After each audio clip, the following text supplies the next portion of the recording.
Hear me, Slayer. When his heart is laid to rest, then his soul will be at peace. And so will mine. The day before playing Doom Eternal, I saw a poll on Twitter asking which was the most important element in a game, out of story, gameplay and visuals. For us, the answer will always be gameplay, but shockingly, story was the winner of this particular vote. Now there are, of course, many merits to a well-written tale, but when it comes to a game like ID Software's 2016 Doom reboot and its sequel, story is a long way down the pecking order of why it's great. Of course, Doom Eternal does have a story, something about finding and killing 3 Hell Priests in order to save Earth from demonic forces, but this isn't a game to get bogged down with things like character motivations or relationships. The opening cutscene lasts barely a minute, and any that pop up throughout the campaign don't last much longer either. Beyond it being about a space marine killing demons, there isn't much that you want or need to know either. What's important is making it fun to dispatch those demons, and that it looks good while you do it. Your journey will take you through a surprisingly diverse set of locations. Doom 2016 had you fighting across a red-hued facility on the surface of Mars, to the red-hued caves and fire pits of Hell itself. What's striking about Doom Eternal is not only how stunning the game looks, but also how much more colourful the levels are this time. They're sprinkled with so much detail that it makes you want to explore and find all the hidden bonuses. ID Software's graphics engine has always produced fantastic visuals, but they have truly excelled themselves this time. On the Xbox One X with HDR enabled, this is one of the best looking games I've ever played. It's also incredibly loud. You may want to consider headphones or turning the volume down a little, unless you have really understanding neighbours, thanks to a banging soundtrack that's near constant and the piercing sound of gunfire. No matter which location you are in, there's a fantastic gameplay loop that keeps you hooked. Ammo and health can be found lying around in the world to stave off death, but the best way to restock them both is to utilise the glory kill system.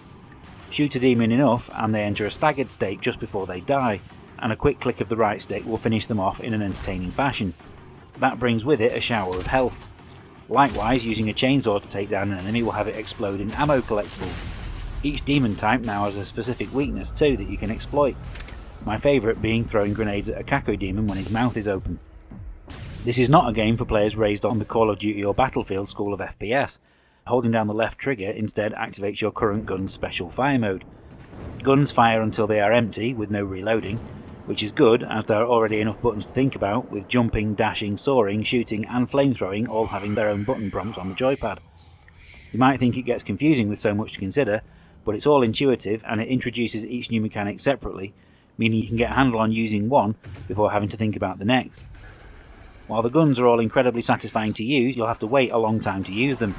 They are drip-fed too throughout the campaign, with some of the best not arriving until far too long into it. However, each can have additional fire modes with extras attached, and the more secrets you find in the level, the more points you have to spend on them. This is a nice way to encourage you to explore between encounters, and it really helps you to appreciate the excellent level design. In a nod to the original Doom, it even features a fantastic fully interactive map screen that shows exactly where you've been, where you can go, and what you've missed. Playing through the campaign multiple times is definitely an option, and with extra play modes to make the challenge even more hardcore. Extra Life mode lets you attempt to finish the game with a limited number of lives, requiring knowledge of where the additional ones are hidden in the levels, and if that's not hard enough for you, Ultra Nightmare gives you a single life to complete the entire campaign on the hardest difficulty setting. Needless to say, I won't be finishing that one anytime soon. Disappointingly, there's no arcade mode this time though. With so many ways to play, it's perhaps inevitable that the online play seems like an afterthought. Multiplayer is confined to a single option, called Battle Mode. A single Doomslayer takes on 2 opponents controlling demons in a series of arena matches. The demons have the ability to spawn smaller enemies onto the map, and the Slayer must kill both opponents close together in order to win a round. It's fairly entertaining, but I can't see myself playing it for a prolonged period.